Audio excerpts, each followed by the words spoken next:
মাদ্রাসা আলহামদুলিল্লাহ ভূমিকা রেখেছে, পূর্বেও রেখেছে, সামনেও রাখবে। বাম মানসিকতার লোকজন কখনো মাদ্রাসাকে ভালো চোখে দেখেনি। আগে বৈষম্য বিরোধী যে আন্দোলন বাংলাদেশে হয়েছে, এই বৈষম্য সৃষ্টিকারীদেরকে আগে কিকড আউট করতে হবে। যারা নীতি নির্ধারণে আছে ওদেরকে যদি বাড়ি বের করা যায় তাহলেই মাদ্রাসার সোনালী যুগ ফিরে আসবে। আমাদের দেশের বিশেষজ্ঞ যারা নাকি মাদ্রাসার সিলেবাস এবং নীতি নির্ধারণ করেন, তাদের মাথার মধ্যে একটা রোগ হয়েছে।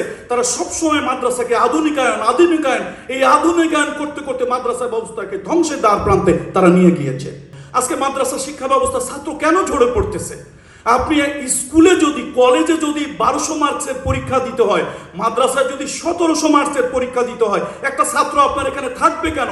সে তো চাইবে গোজামিল দিয়ে কোনোভাবে পরীক্ষাটা পাশ করলে একটা সার্টিফিকেট পাওয়া যাবে, সেই সার্টিফিকেট উপস্থাপন করে চাকরি নেওয়া যাবে। এক সময় মাদ্রাসার গৌরবোজ্জ্বল ইতিহাস ছিল, বড় বড় সচিব, বড় বড় ডাক্তার। পৃথিবীতে এমন কোনো দেশ নাই যেখানে মাদ্রাসায় পড়ুয়া ছাত্ররা ভালো একটা অবস্থানে, সামাজিক মর্যাদা, তার শিক্ষাগত মর্যাদা সব দিক থেকে এগিয়েছিল।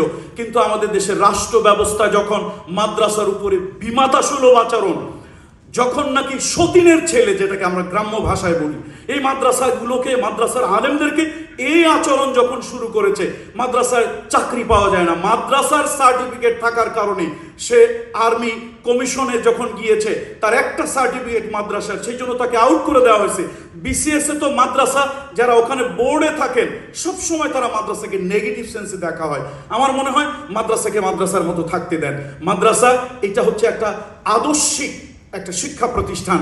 এটা বৈষয়িক জ্ঞান আছে, কিন্তু আমরা ইহজগতিক জ্ঞানের তুলনায় আমরা ওহির জ্ঞানকে বেশি মূল্যায়ন করি, যেখানে আদর্শ, ইথিক্স, কিছু আইডিওলজি, কিছু নীতি নৈতিকতা নিয়েই এই শিক্ষাটা আসবে। সুতরাং আমার অনুরোধ, যারা এই নীতি নির্ধারণ করবেন, মাদ্রাসাকে মাদ্রাসার মতো করেই দেবেন। হ্যাঁ, এখান থেকে কেউ যদি বুয়েটে যেতে চায় তার জন্য আলাদা ব্যবস্থা, কেউ যদি উকিল হতে চায় তার জন্য আলাদা ব্যবস্থা। ওই যে একটা গল্প পড়ছিলাম, একটা রম্য সাহিত্য, তার মধ্যে হরফুন মৌলা এক ব্যক্তি ছিল, সব কাজের কাজী। এখন আমাদের দেশের বিশেষজ্ঞরা মাদ্রাসার ছাত্রদেরকে সব কাজে কাজী বানাতে চান, এইটা আসলে সম্ভব নয়। মাদ্রাসা আলহামদুলিল্লাহ ভূমিকা রেখেছে, পূর্বেও রেখেছে, সামনেও রাখবে। আমার মনে হয় কারিকুলাম, সিলেবাস এবং রাষ্ট্র যারা পরিচালনা করে, বাম মানসিকতার লোকজন কখনো মাদ্রাসাকে ভালো চোখে দেখেনি। আগে বৈষম্য বিরোধী যে আন্দোলন বাংলাদেশে হয়েছে, এই বৈষম্য সৃষ্টিকারীদেরকে আগে কিকড আউট করতে হবে। যারা নীতি নির্ধারণে আছে ওদেরকে যদি বাড়ি বের করা যায় তাহলেই মাদ্রাসার সোনালী যুগ ফিরে আসবে, সোনালী দিন ফিরে আসবে। মাদ্রাসার ছাত্ররা তার সার্টিফিকেট দিয়ে যদি সে চাকরিতে স্থান পায়, কেন সে আরেক জায়গায় যাবে?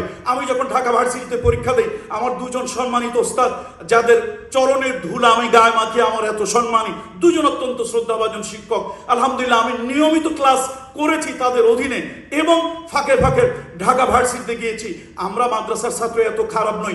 37,000 ছেলে মেয়ে পরীক্ষা দিয়েছে, সে তার মধ্যে স্টার মার্কস, ডবল স্টার করা ছাত্র ছিল। দুর্ভাগ্য, বাংলা এবং ইংরেজি পরীক্ষায় 25-এর মধ্যে তারা অনলি 5 মার্কস তারা পায়নি। সুতরাং মাদ্রাসার ছাত্ররা সেই তুলনায় আলহামদুলিল্লাহ মাদ্রাসায় হওয়ার পরও তো আমরা যথেষ্ট ভালো করেছি, আমরা চান্স পেয়েছি। সুতরাং মাদ্রাসাকে মাদ্রাসার মতো থাকতে দিলে আমার মনে হয় এখানে নীতি, আদর্শ, পারলৌকিক যে বিষয়গুলো, সেগুলোকে প্রাধান্য দিয়ে আমরা আগাবো। বাকি যারা বিশেষজ্ঞ আছেন অন্য অন্য সাবজেক্টের উপরে জ্ঞান দেওয়ার জন্য মাদ্রাসা আলাদা আলাদা ব্যবস্থা রাখেন, সাবজেক্ট কমান, পরীক্ষার চাপ কমান, এবং ওস্তাদেরা যারা আছেন তারা যেন মাদ্রাসাকে শুধুমাত্র চাকরি এবং বেতন এটার মধ্যে সীমাবদ্ধ না রাখেন, বরং ছাত্রদেরকে পর্যাপ্ত পরিমাণে সময় দেন। এটা দুনিয়ার যেরকম উন্নতি, আখেরাতে নাজাতের একটা মুক্তির ব্যবস্থা। এই মানসিকতা, এই টেন্ডেন্সি আমাদের ওস্তাদ শিক্ষকদের মধ্যে যখন আসবে, মাদ্রাসা আবার তার সেই সোনালী যুগ, স্বর্ণযুগ ফিরে পাবে।